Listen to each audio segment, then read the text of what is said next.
Hello friends, welcome to our channel smart study with आर.एस। आज के लेक्चर के अंदर हम बाल विकास व शिक्षण पद्धति के बहुत ही इंपॉर्टेंट क्वेश्चन डिस्कस करेंगे, जो कि 28 तारीख को HSSC PRT 1465 जो पोस्टें हैं HSSC PRT के लिए जो इम्पोर्टेंट रहेगा, तो सिर्फ ये बाल विकास और शिक्षण पद्धति के ही हम क्वेश्चन डिस्कस करेंगे इसके अंदर। तो स्टार्ट करते हैं बिना किसी देरी के। पहला क्वेश्चन है जो हमारे स्क्रीन पे कि शैक्षिक मनोविज्ञान का संबंध किससे है। तो शैक्षिक शिक्षार्थी से, टीमिंग प्रक्रिया से और शैक्षिक स्थिति से। तो यह हो जाएगा इनमें से सभी। उसके बाद नेक्स्ट हमारे पास क्वेश्चन आ जाएगा शैक्षणिक मनोविज्ञान की अध्ययन सामग्री में शामिल क्या है। तो इसके अंदर हो जाएगा शिक्षण और शिक्षा के विषय में विषय वस्तु, ऑप्शन नंबर फर्स्ट। नेक्स्ट है शिक्षक का प्राथमिक कार्य क्या है। तो निर्धारित पाठ्यक्रम को बढ़ाना या प्राथमिक कार्य, इसमें जो पहला कार्य है छात्रों को शिक्षा के प्रति प्रोत्साहित करना और मार्गदर्शित करना, ऑप्शन नंबर सेकंड। नेक्स्ट है प्रयोग करने में पहला कदम क्या है। तो डेटा एकत्रित करना, ऑप्शन नंबर फर्स्ट। निम्नलिखित में कौन सा प्रारंभिक शिक्षक की सफलता के लिए सबसे महत्वपूर्ण कारक है। तो उनके व्यक्तित्व और कक्षा के आत्मसात करने की क्षमता, ऑप्शन नंबर फर्स्ट। नेक्स्ट हमारे पास छठा नंबर क्वेश्चन है अनुसंधान के लिए कौन सी पद्धति एक विज्ञान के रूप में शैक्षिक मनोविज्ञान की उन्नति का सबसे अधिक योगदान देती है। तो प्रायोगिक विधि, ऑप्शन नंबर सेकंड। नेक्स्ट है अतिरंजित बच्चे प्रदर्शित करते हैं, तो ये है परिपक्वता, ऑप्शन नंबर थर्ड। नेक्स्ट है सीखने के वक्र अभ्यास द्वारा सीखने की मात्रा, गति और प्रगति की सीमा को ग्राफ पर प्रदर्शित करते हैं, ये किसने कहा है। तो ये कहा है एम्बिगहास, ऑप्शन नंबर सेकंड। दो शब्द भावना और प्रेरणा एक ही लैटिन मूल से आए हैं, वो हैं मूवर, ऑप्शन नंबर फोर। किसकी मान्यता है कि मानव इरादों को सत्ता के एक पदानुक्रम में व्यवस्थित किया जाता है। तो ये 1970 के अंदर A.H. मास्लो ने, ऑप्शन नंबर फोर। नेक्स्ट हमारे पास 11 नंबर क्वेश्चन है स्क्रीन पे। 11 नंबर क्वेश्चन में क्या है कि मास्लो के अनुसार आत्म वास्तविकता प्रवृत्ति है। तो ग्रोथ प्रेरणा, ऑप्शन नंबर थर्ड।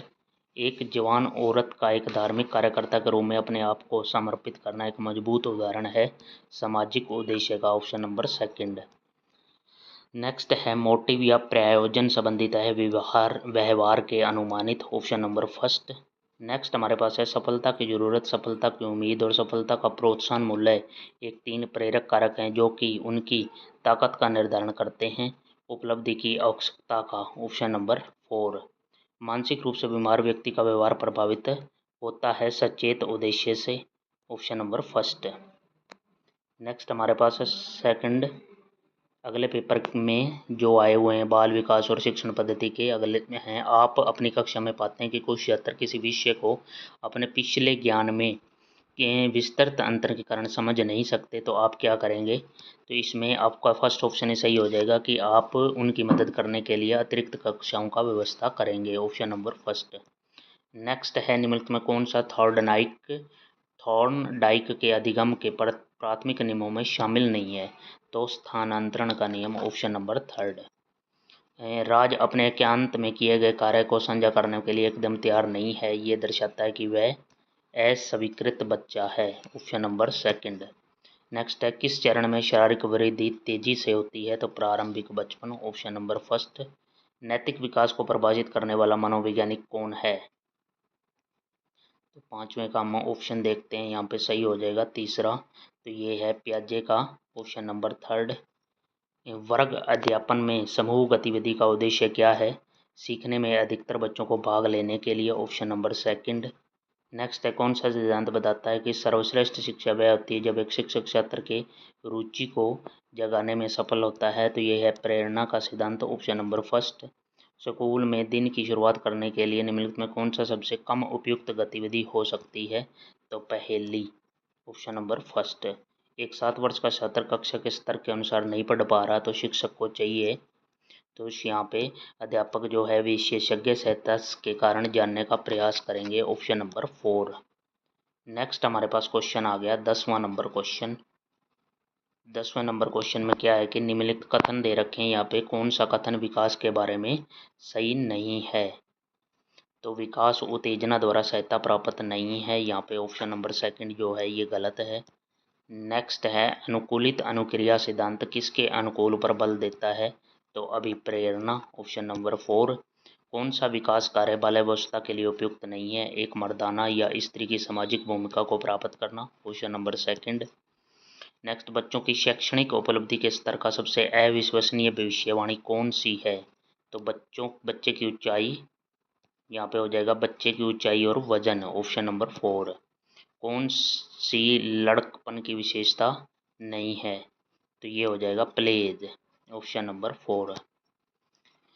नेक्स्ट हमारे पास अगले पेपर के यहाँ पे आ गए हैं बाल विकास और शिक्षण पद्धति के क्वेश्चन की अभिसरण के सिद्धांत को जो पेश किया था वो जॉन लॉक, ऑप्शन नंबर 4। समग्र सचेतन का विचार किसने दिया था, तो Herbert Spencer, option number second. किस शिक्षाविद ने तत्परता का नियम, अभ्यास का नियम और प्रभाव का नियम प्रस्तुत किया था, तो थॉर्नडाइक। नेक्स्ट है किसने कहा था कि संघर्ष और चिंता की पारिस्थितिक मानसिक विकास की एक पहलू है, तो ये पियाजे, जीन पियाजे। औपचारिक शिक्षा और स्कूल परीक्षण प्रतिनिधित्व करते हैं अध्ययन के नियोजित कार्यक्रम, ऑप्शन नंबर सेकंड। 19वीं शताब्दी के अंत में किस दार्शनिक ने सीखने के नियम जानवरों के साथ अपने प्रयोगों के परिणाम स्वरूप तैयार किए, तो ये एडवर्ड थॉर्नडाइक की था, ऑप्शन नंबर थर्ड। उसके बाद नेक्स्ट क्वेश्चन हमारी स्क्रीन पे 7th नंबर क्वेश्चन, सफल शैक्षिक प्रथा डैश विधियों के आवेदन से विकसित होती है, तो यहाँ वैज्ञानिक आ जाएगा, ऑप्शन नंबर सेकंड। मानव विकास के अध्ययन में आनुवंशिक विधि का उपयोग किया जा सकता है, क्षैतिज और लंबवत दोनों, ऑप्शन नंबर थर्ड। शिक्षक डैश प्रक्रिया से निकटता से जुड़े हुए हैं, तो अधिगम प्रक्रिया, ऑप्शन नंबर सेकंड। बच्चे को डैश सक्षम शिक्षार्थी बनाने के लिए शिक्षक विभिन्न प्रकार के उत्प्रेरण प्रदान करता है, तो सक्रिय, ऑप्शन नंबर 4। बच्चों को स्कूल में लोकतांत्रिक जीवन के बारे में डैश का अवसर दिया जाना चाहिए, तो यहाँ पे हो जाएगा अनुभाविक, ऑप्शन नंबर सेकंड। कौन सा अधिगम की एक विशेषता नहीं है, तो यहाँ पे कौन सी नहीं है बताना ही है, तो पहला ही अधिगम व्यवहार से अपेक्षाकृत स्थायी परिवर्तन है, ऑप्शन नंबर फर्स्ट। उसके बाद नेक्स्ट क्वेश्चन हमारा आ जाता है कि निम्नलिखित में से एक का चयन करें जो कि पाठ्यचर्या निर्माण के सिद्धांत के अंतर्गत नहीं आता, तो इस पाठ्यचर्या निर्माण के सिद्धांत के अंतर्गत नहीं आता, तो कठोरता का सिद्धांत, ऑप्शन नंबर सेकंड। नेक्स्ट है स्कूल के संगठन में स्कूल का डैश एक मूल निर्धारण है, तो पाठ्यचर्या। कोहनर ये सिद्ध करना चाहता था कि सीखना क्या है, परिस्थितिक के विभिन्न अंगों का प्रत्यक्षीकरण, ऑप्शन नंबर 4। किसी भी नई भाषा को सीखने के लिए कहाँ से प्रारंभ किया जाना चाहिए, अक्षरों व शब्द के मध्य सहचार्य, ऑप्शन नंबर थर्ड। तो ये हमने 3 पेपरों के इंपॉर्टेंट क्वेश्चन मैंने केवल 8 मिनट में आपको कवर करवा दिए, 50 क्वेश्चन के आसपास। तो आप इस वीडियो को लाइक करना, शेयर करना, इस चैनल को सब्सक्राइब कर लेना, ताकि आपको मैक्सिमम टू मैक्सिमम बेनिफिट हो सके।